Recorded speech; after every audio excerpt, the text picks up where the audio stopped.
కార్యక్రమాన్ని ప్రారంభించే ముందుగా గురువుగారికి ధన్యవాదాలు తెలుపుకుంటూ మరి ఈ కార్యక్రమంలో పాల్గొన్న మీ అందరికీ కూడా కృతజ్ఞతలు.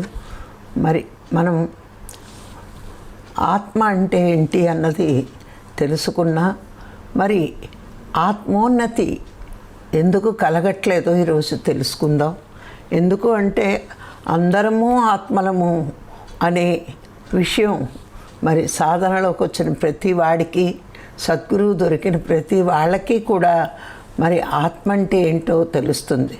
మనకి పత్రికారు చెప్పే మొట్టమొదటి పాఠం నువ్వు శరీరం కాదు, నువ్వు ఆత్మవి అని మనకి చెప్పడం జరిగింది. మరి ఆత్మలమైన మనము మరి ఆత్మలాగా జీవించలేకపోవడానికి కారణం ఏంటి అంటే, ఒకటి సాధనల లోపం, రెండు మనసులో లోపం. ఈ రెండు లోపాలే మనని ఆత్మలమైన మనము ఆత్మగా జీవించలేకపోవడానికి కారణం. మానవుడు మనసు యొక్క ప్రభావంతోనే జీవించగలుగుతాడు. మరి ఆ ప్రభావం మనకి ఎలా ఉంటుందంటే, ఈ ప్రపంచాన్ని చూసి మరి అలా ఉండాలి అని కొంతమంది ఈ మనసుకు ప్రాముఖ్యతనిస్తూ ఉంటారు. అంటే మనసు ద్వారా ఇంద్రియాలు చేసే పనికి ప్రాముఖ్యతనిస్తారు.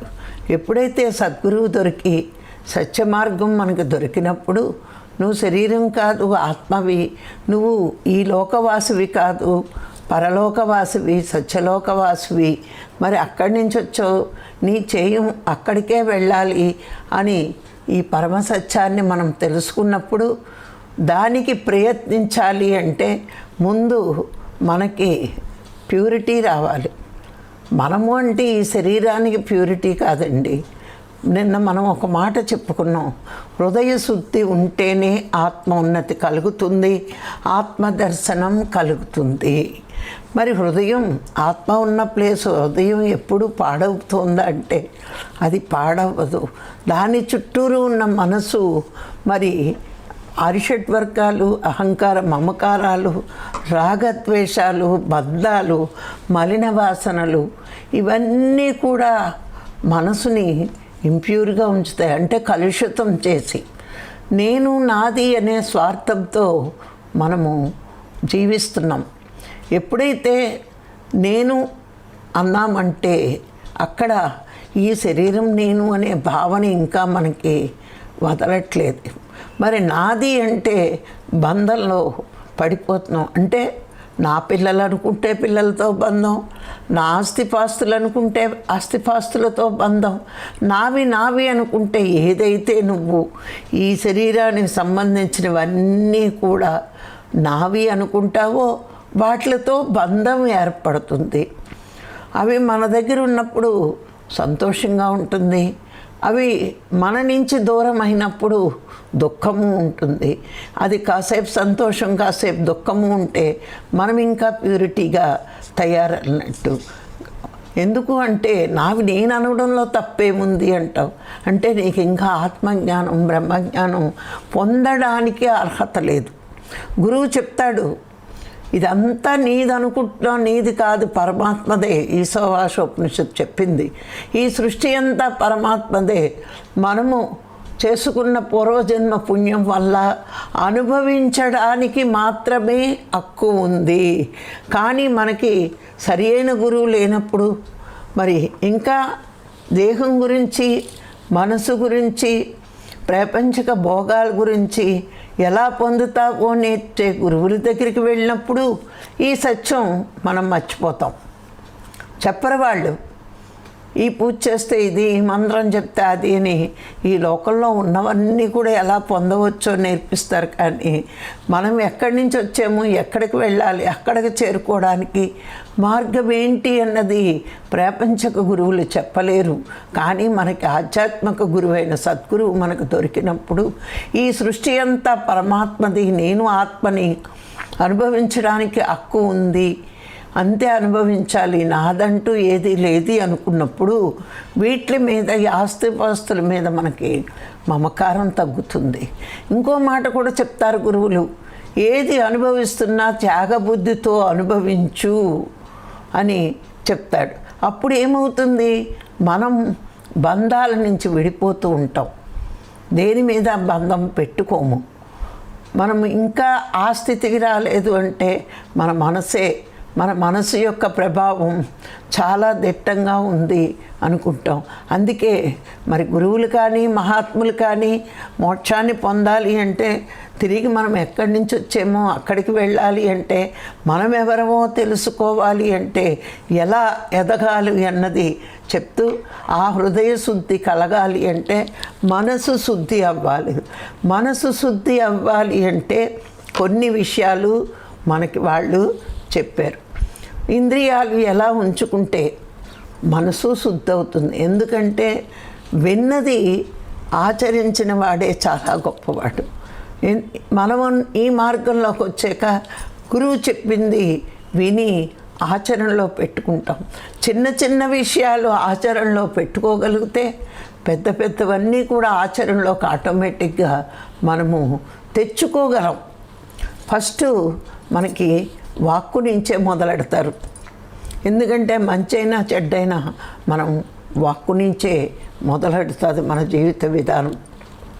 అందుకే పుట్టిన వెంటనే క్యార్ అనే శబ్దం మనం ఒట్టేట లేకపోతే బతికేమా చచ్చేమా అని టెస్ట్ చేస్తూ ఉంటారు. అలాగే మన ఆధ్యాత్మిక జీవితంలో ఉన్నత స్థితికి ఎదగాలి అంటే ముందు మౌనమే అని చెప్తారంటే వాక్కుని అదుపులో ఉంచుకోండి. లేదు పత్రికారులాగా నీ మాట నీకైనా ఉపయోగపడాలి, పక్కవాడికైనా ఉపయోగపడాలి, ఉపయోగపడని మాటలు మాట్లాడొద్దు అంటారు.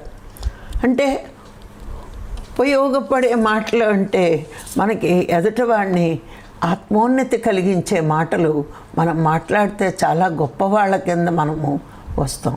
అంటే దీనికి ఆధ్యాత్మిక మాటలు మాట్లాడే అర్హత మనకి రావాలి అంటే మనం ఎప్పుడూ కూడా శుద్ధత్వంలో ఉండాలి. ఆ వాక్కుకు శుద్ధత్వం ఎలా వస్తుంది అంటే నిజం పలకడం, నిజాయితీగా జీవించడం. మన వాక్కు నిజం మాట్లాడాలి. మన జీవన విధానం నిజాయితీగా జీవించినప్పుడు మనం ఎప్పుడూ నిజమే మాట్లాడతాం. మరి అలా నిజం పలికి నిజాయితీగా జీవించాలి అంటే ప్రాపంచిక జీవితంలో కపటం లేకుండా జీవించగలిగితే మన జీవన విధానం చాలా బాగుంటుంది. మన మాట కూడా నిజంగా సత్యాన్ని పలుకుతాం. అందుకే చూడండి, ఈనాటికి సత్య హరిశ్చంద్రుణ్ణి అందరూ గుర్తుంచుకున్నారు. ఎందుకు? నిజం, అక్కడ సత్యం మాట్లాడాడు. మనం కూడా మనం మాట ఒకటి చేత ఒకటి, ఒకళ్ళ దగ్గర ఒక మాట ఇంకొకళ్ళ దగ్గరికి ఇంకో మాట మాట్లాడితే అది సత్యం అవ్వదు. మన జీవన విధానం నిజాయితీగా ఉండదు. నువ్వు ఆత్మసత్యం, ఆత్మ భగవంతుడు, అది నేనే అయ్యున్నానని నువ్వు అట్లా అనుకున్నాక నీ జీవన విధానం కూడా అలా ఉండాలి. అంటే మనం ప్రతి దానికి శరీరానికే వచ్చిన ఆందోళన పడిపోయి మనసుకి ఏదైనా అశాంతి కలిగే విషయాలు వచ్చి ఆందోళన పడిపోతే మనం ఆత్మగా జీవించినట్లు కాదు. శరీరానికి మనసుకి ఎన్నో వస్తాయి పోతూ ఉంటాయి, కానీ ఆత్మకేమీ నష్టం లేదు. ఆత్మ ఎప్పుడైతే నిజాయితీగా బతకడం నువ్వు నేర్చుకుంటావో ఆత్మోన్నతి కలిగించిన వాడు అవుతావు. ఎందుకంటే నువ్వు శరీరం కాదు ఆత్మవి అనుకున్నావు కాబట్టి నీలో నిజాయితీ లోపించింది అంటే మన మనసు ఇంకా దిట్టంగా అశుద్ధం వైపు వెళ్తుంది. నీ గత జన్మ సంస్కారం ఇంకా బాగు చేసుకోలేదు. మనం ఇంకా బాగు చేసుకోలేకపోతున్నామంటే మనము సరి అయిన సాధన చేయలేదు. సరి అయిన సాధన నేర్పినప్పుడు సరి అయిన సాధన చేస్తే నీలో విచారణ అన్నది ఉంటే నీ జీవన విధానం కరెక్ట్గానే ఉంటుంది. నీ మాట సత్యవాక్కులే అవుతాయి. అందుకే కపటం లేకుండా జీవించగలిగితే మనం ఎప్పుడూ కూడా సత్యవాక్కులే పలుకుతాం, న్యాయంగా ఉంటూ ఉంటాం. మరి ఆ జీవన విధానమే మనని సత్యం పలికేటట్టు చేస్తూ ఉంటుంది. చూడండి, మన పెద్దలు చెప్తారు, మన నోటంటే అసత్యం వస్తేనట నిమిషాల్లో ఊరంతా తెలిసిపోతుందట. నిజం పక్కింటికి వెళ్ళేలోగా అబద్ధం ఊరంతా తిరిగి వస్తుంది అంటారు. అంటే మానవుల్ని దిగజార్చడానికి చెడ్డ అంత స్పీడ్గా ప్రయాణం చేస్తుంది, మంచి పక్కవాడికి కూడా చేరదు అట. మరి ఆ మంచి చాలా కష్టం ఆచరణలో పెట్టుకోవడం. అందుకే మనం ఆ జీవితం జీవించాలి అంటే ఆధ్యాత్మిక జీవితమే ఒక కత్తి మీద సాము లాంటిది. చుట్టూరు బందిపోటు దొంగలు ఉన్నట్టు మనము మన సంపదని ఎలా కాపాడుకుంటున్నామో మన శీలాన్ని కూడా అలాగే కాపాడుకోగలగాలి అంటే ఫస్ట్ మన జీవన విధానం బాగోవాలి, మన వాక్కు బాగోవాలి.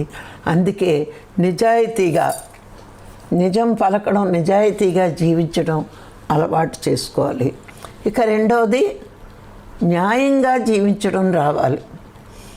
అంటే ధర్మపరమైనది మనం ఎప్పుడు ధర్మంగా సంపాదించాలి. మనకు రావాల్సింది వస్తుంది. ఎప్పుడు అధర్మపరమైన సంపాదన మనం సంపాదించకూడదు. ఆ అధర్మపరమైన సంపాదన వల్ల అది తిన్నవాడికి అనుభవించిన వాడికి కూడా కష్టాలే వస్తాయని మహాత్ములు చెప్తారు.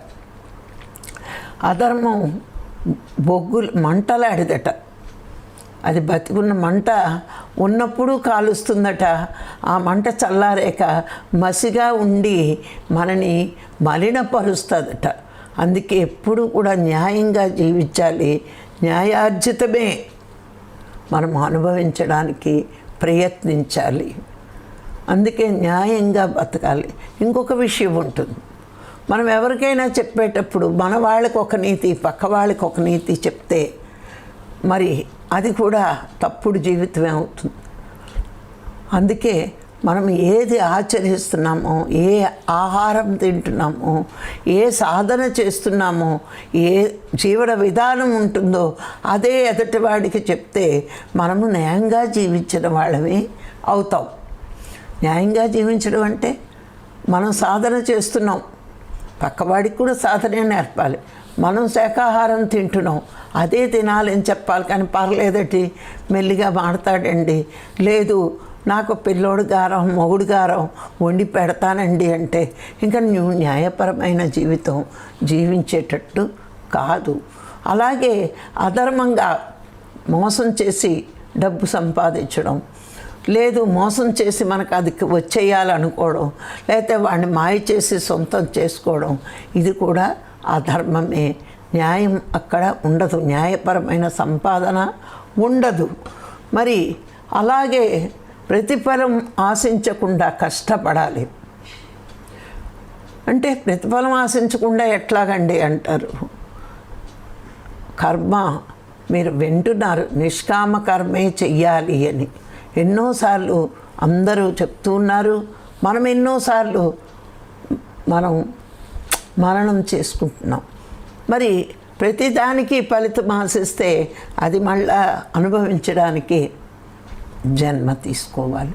మరి నీలో శుద్ధత్వం ఉంది అంటే ఒకటే అనుకుంటావు, నా ముందున్న ప్రతి పని భగవంతుడు నాకు నిర్దేశించాడు, అందుకే నా ముందు ఈ పని ఉంది, అది ఆయన చూసుకుంటాడు, చెప్పాడు కాబట్టి నేను చెయ్యాలి. ఎలా చెప్పాడు? నా ముందు సృష్టించబడింది. ఏ పని ఉన్నా నువ్వు దీనివల్ల లాభం ఏంటి నష్టం ఏంటి కాదు, చెయ్యాల్సిందే. దానికి లాభం ఎంత వస్తుంది నష్టం ఎంత వస్తుంది అని ఎప్పుడూ ఆలోచించకుండా పనిచేసేవాడు హృదయ శుద్ధి అవుతుంది. అంటే ఏ పని నీకు ఎదురైంది? ఏమీ లేదండి, మనం స్టేషన్లో వెళ్తూ ఉంటాం, ప్లాట్ఫామ్ మీద లగేజ్ మొయ్యలేం, మనం మొయ్యొచ్చు, ఎదుటివాడు మొయ్యలేనప్పుడు కొంచెం సాయం చేయి. అమ్మో నేను ఇవాళ సాయం చేశాను బాగా పుణ్యం వచ్చిందని అనుకోకు. కానీ ఆ భగవంతుడిని నీ ముందు నువ్వు మారేవా లేదా, పరుల కోసం బతుకుతున్నావా లేదా, అందరిలో పరమాత్మను చూస్తున్నావా లేదా అని నీకు ప్రతి క్షణము భగవంతుడి పరీక్షలు ఉంటాయి. ఎదుగుదలలో చిన్న చిన్న పరీక్షలు నువ్వు గమనించనంత మాయలో ఉంటావు. ఉన్నప్పుడు మానవమానాలు సమానంగా స్వీకరించాలి అని చెప్పినప్పుడు నువ్వు అది నేను మోస్తే అవమానం అనుకుంటే అది నువ్వు వెతికినట్లు కాదు. పరులలో పరమాత్మను చూడు అని చెప్తున్నారు. అన్ని జీవులలోని చూడని చెప్పినప్పుడు ప్రతి పని నాకేం ఫలితం వస్తుందని ఆశించకుండా కష్టపడడం నేర్చుకోవాలి. అలా నేర్చుకున్నప్పుడే నీ మనసు ప్యూరిటీ అవుతుంది, హృదయం శుద్ధత్వంలో ఉంటుంది. ఇతరులని ఎప్పుడూ కష్టపెట్టకుండా ఉండడం, అంటే మాట వల్ల కానీ చేత వల్ల కానీ వాళ్ళని మనకంటే బలహీనుల్ని మనం ఎక్కిరిస్తూ ఉంటాం. అలా మనకంటే గొప్పవాళ్ళని వెనక్కి వెళ్ళి విమర్శిస్తాం. విమర్శించినప్పుడు ఎవడో ఒకడు వెళ్ళి వాడికి చెప్పొచ్చు. చెప్పినప్పుడు అయ్యో నేను ఇంత బాగా ప్రేమిస్తున్నాను వీళ్ళని, మరి వీడు నన్ను నా వెనకాతలు విమర్శిస్తున్నాడా అని బాధపడి నీకెప్పుడైనా సహాయం చేసిన వాడు సహాయం అందకుండా చేయొచ్చు. అందుకే ఎప్పుడూ కూడా వాళ్ళ మనస్సును కానీ వాళ్ళ శరీరాలను కానీ మనకంటే తక్కువ బలం ఉంటే కొంతమంది భర్తలు ఉంటారు, భార్యలు లోకుగా ఉన్నారని తిట్టొచ్చు, కొట్టొచ్చు, లేకపోతే పిల్లల్ని కొట్టొచ్చు. ఇవన్నీ బలహీనుల మీద బలవంతులు చేసే దౌర్జన్యం. ఆ దౌర్జన్యం కూడా మనకి పాపమేనట. అలా నీ ఎదురుగుండా ఉన్నప్పుడు నీకెంత ఓర్పు ఉందో భగవంతుడు చూసుకుంటాడు. కొంతమంది ఎప్పుడు కూడా వేళాకోళానికో దేనికో దానికి 10 మందిలో భార్యలను అవమానించడం, లేకపోతే పిల్లల్ని వెటకారం, మీ పిల్లోడు ఎంత చక్కగా చదువుతాడు, మా పిల్లోడికి ఎంత మనం సమకూరుస్తున్నా వీడు అలా రాలేకపోతున్నాడు.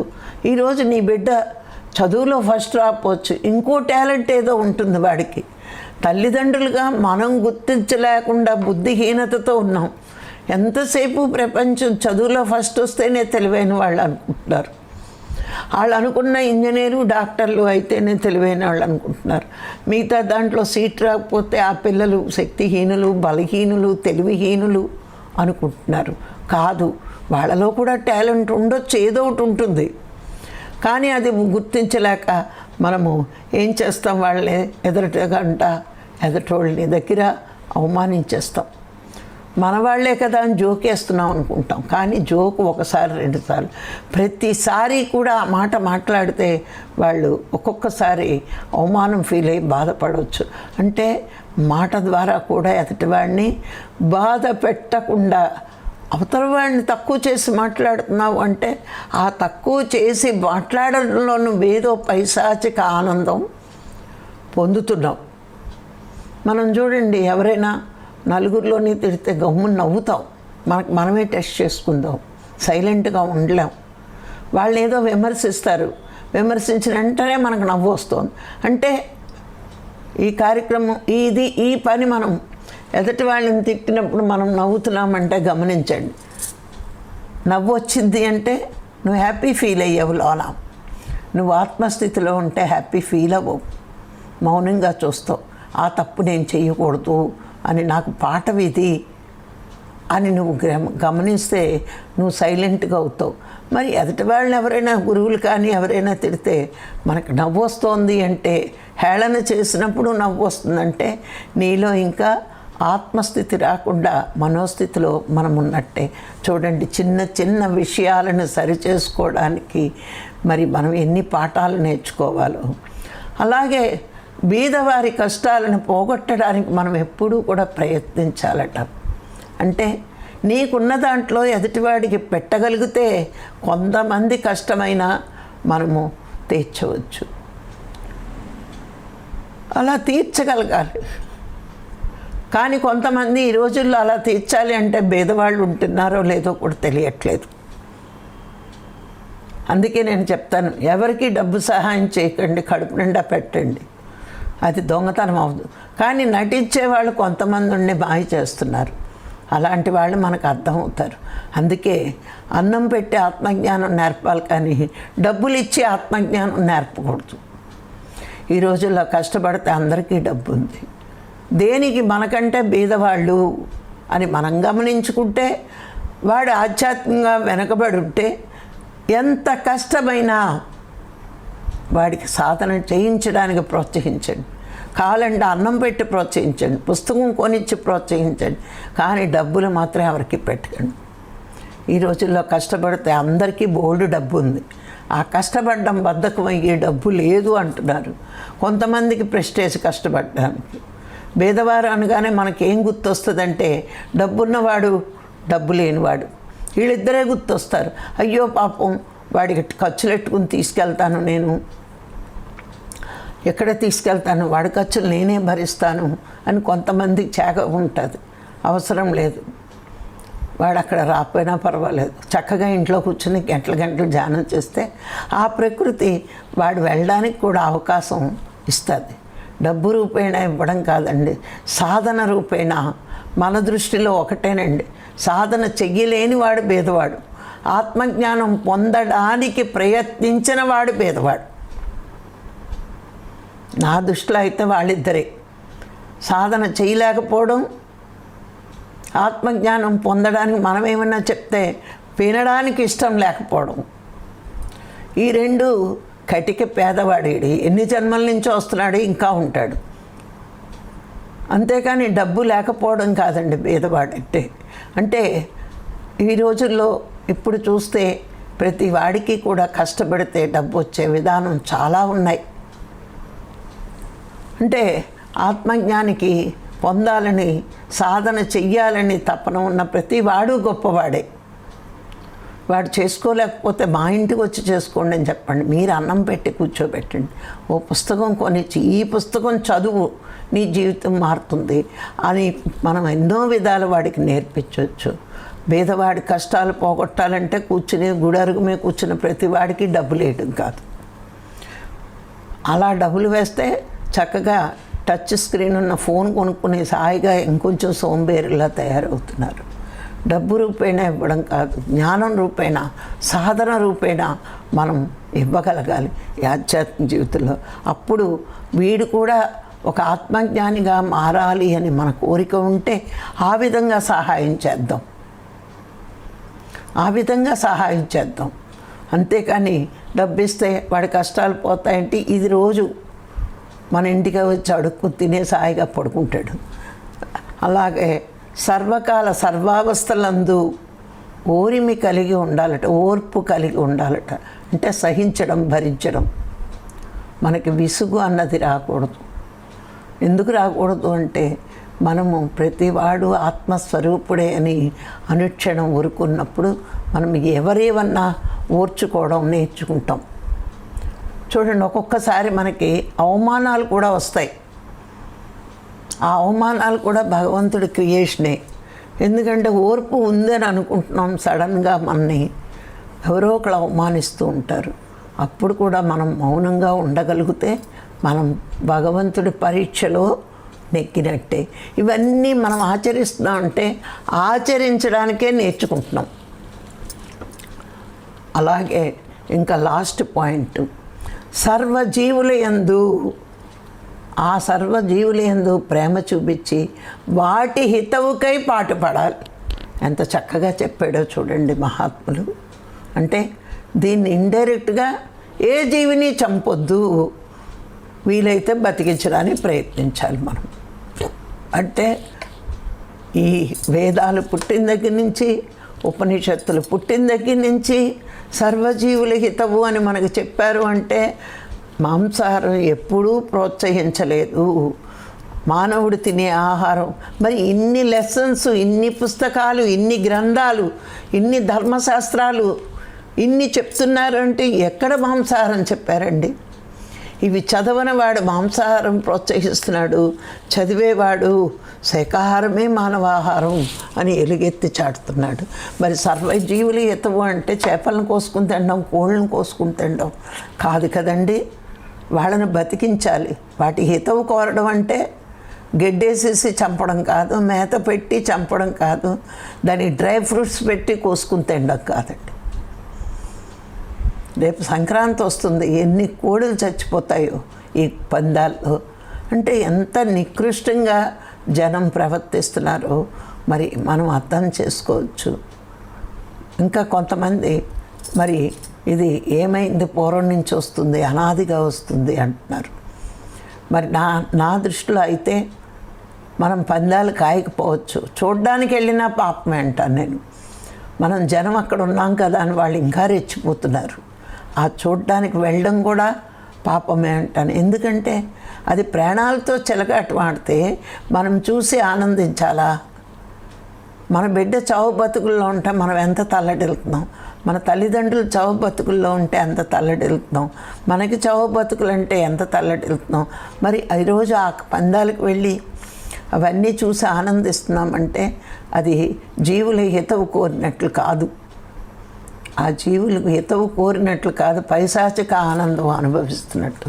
అందుకే సర్వజీవుల హితవు కోరితే వాడు మనసు శుద్ధి అయి హృదయ శుద్ధి అవుతుంది, ఆత్మోన్నతి కలుగుతుంది అని లాస్ట్గా మనకి హెచ్చరించడం జరిగింది. అంటే ఏ ఉపనిషత్తు తీసుకున్నా మాంసాహారం తినండి అని చెప్పలా, తినండి అని ఎక్కడా చెప్పలా. ఏ వేదంలోని మాంసాహారం తింటే వస్తుంది అని ఆరోగ్య సూత్రాల్లో చెప్పల. సత్యంలో జీవించండి, సత్యమే మాట్లాడండి, సత్యాన్ని తెలుసుకోండి, సత్యాన్ని దర్శించండి అని చెప్పడం జరిగింది. మరి మనం అజ్ఞానంతో కూరుకుపోయి ప్రపంచం యొక్క మాటలు నమ్ముతున్నాం. పరమాత్మ యొక్క శాసనాల్ని, ధర్మశాస్త్రాల్ని పక్కన పెట్టాం. ఏ ధర్మశాస్త్రమైనా గమనించండి, ఒక్కటే చెప్తుంది, పరహింస పాపం, పరోపకారం పుణ్యం. పర అనగానే రెండు అర్థాలు ఉన్నాయి, ప్రాపంచిక అర్థం ఉంది, ఆధ్యాత్మిక అర్థం ఉంది. ప్రాపంచిక అర్థం ఏంటి? స్వ అంటే నేను, పర అంటే ఇతర జీవులు. కానీ ఆధ్యాత్మిక అర్థం స్వ అంటే ఆత్మ, పర అంటే శరీరం. ప్రతిదానికి రెండు ఉంటాయి. కానీ ఎలా తీసుకున్నా ఏ జీవిని చంపకూడదు, అవి ఆత్మస్వరూపులే అని మనం అర్థం చేసుకోవాలి. ఇవన్నీ నిజం పలకడం, నిజాయితీగా జీవించడం, న్యాయంగా జీవించడం, ప్రతిఫలం ఆశించకుండా కష్టపడడం, ఇతరులని కష్టపడనివ్వకుండా చూడడం, బీదవారి కష్టాలను పోగొట్టడానికి ప్రయత్నించడం, సర్వకాల సర్వావస్థలందరూ కూడా ఓర్పు కలిగి ఉండడం, సర్వజీవుల హితవు కోరడం, ఇవేనండి హృదయ శుద్ధి అవ్వడానికి, మనసు శుద్ధి అవ్వడానికి కారణం. ఈ శుద్ధత్వం ఎప్పుడైతే పొందుతామో అప్పుడు ఆత్మోన్నతి కలుగుతుంది. మనమే ఆత్మలుగా తెలుసుకోగలుగుతాం, అలా జీవించగలుగుతాం. నేను ఆత్మని అనుకుంటే సరిపోదండి. అలా జీవించడానికి కావలసినవన్నీ గుణాలు మనము అలవర్చుకోవాలి. అలా ఎందుకు ఇన్నిసార్లు చెప్పుకుంటున్నాం, నేను ఆత్మని, నేను ఇలా ఉండాలి, ఇలా ఉంటేనే ఉన్నత స్థితికి చేరుతానని ఎన్నిసార్లు చెప్పుకుంటున్నాము అంటే చెప్పబడుతోంది. ఎందుకంటే మానవుడు అంటే రెండు రకాలుగా ఉన్నారు, మనసుతో జీవించేవాడు, మరుపుతో జీవించేవాడు. ఎందుకు మరుపు వస్తుంది? మనోస్థితిలో ఉన్నాడు కాబట్టి మరుపు. ఆత్మస్థితిలో జీవిస్తే ఎరుక. ఇంకా మనం ఆత్మస్థితిలోకి రాలేదు, ఎరుకను కోల్పోతున్నాం. మరి అదే మనోస్థితిలో జీవించి మరిచిపోతున్నాం. ఆ మరిచిపోతాం కాబట్టి పదే పదే పదే పదే చెప్పిన విషయాలు చెప్పుకుంటూ, ఇంకొక కొత్త కోణంలో చెప్పుకుంటూ, మరుపు కలిగిన విషయాలని మననం చేసుకుంటూ, మరి ఎరుకలో జీవించడానికి ప్రయత్నిస్తూ మనం ఆత్మలమి అని గుర్తు చేసుకోవడమే. ఆత్మోన్నతి కలిగించే ఈ పనులు చేస్తే నువ్వు ఆత్మవే అని జీవిస్తున్నట్టే అని మహాత్ములు మనకి ఎన్నో విధాలుగా, ఎన్నో బోధలుగా, ఎన్నో గ్రంథాలుగా మనకి అందించడం జరిగింది. మరి ఆత్మని వెలుగులోకి తెచ్చేది కానీ, ఆత్మదర్శనం కానీ, నువ్వు ఆత్మగా జీవించడానికి కానీ ఇన్ని మంచి లక్షణాలు అలవాటు చేసుకుంటే మనం ఆత్మలమని మనకి మనం స్థిరపడతాం. చూడండి, ఒక చెడ్డ పని చేస్తున్నప్పుడు మనసు ప్రభావంతో చేస్తాం. అయ్యో చెయ్యకుండా ఉండాల్సిందే, అనవసరంగా తప్పు చేశాను అని నువ్వు అనుకుంటే అప్పుడు ఆత్మ నుంచి నీకు హెచ్చరిక వచ్చినట్టు, ఎందుకు చేసావు తప్పు, ఎందుకు ఆడేవు అబద్ధం అని నువ్వు విచారణ చేసుకుంటావు చూడు. ఆ క్షణం నీకు ఆత్మ నుంచి ఈ విచారణ చేసుకో అని హెచ్చరిక వచ్చినట్లే. అందుకే ఈ మార్గంలో ఉన్నప్పుడు పొరపాటును తప్పు చేసినా, ఏ మరిపాట్లో తప్పు మాట్లాడినా లోన్ నుంచి హెచ్చరికలు వస్తూనే ఉంటాయి. నువ్వు సాధన చేస్తున్నావు, మళ్ళీ ఎందుకు నా మీద బురద జల్లుతున్నావు? ఒక్కొక్క తప్పు ఆత్మ మీద బురద జల్లుతున్నట్టే. మనం ఒక్కొక్క తప్పు బురద మళ్ళీ సాధన ద్వారా ఆ బురదను కడుక్కుంటున్నాం. తప్పు చేయడం ఎందుకు, బురద పులుముకోవడం ఎందుకు, కడుక్కోవడం ఎందుకు? తప్పే చెయ్యకపోతే, బురదే లేకపోతే చక్కగా ఎదుగుతాం కదా. అందుకే ఎవరికి వాళ్ళం విచారణ చేసుకుంటూ ఎలా జీవించాలో నేర్చుకుంటూ అలా జీవించడమే మనము ఆత్మస్థితిలో ఎదుగుతున్నట్టు లెక్క, ఆత్మలుగా జీవిస్తున్నట్టు లెక్క. Thank you. ఈరోజు ఈ అవకాశం ఇచ్చిన మీ అందరికీ మరొక్కసారి కృతజ్ఞతలు. Thank you.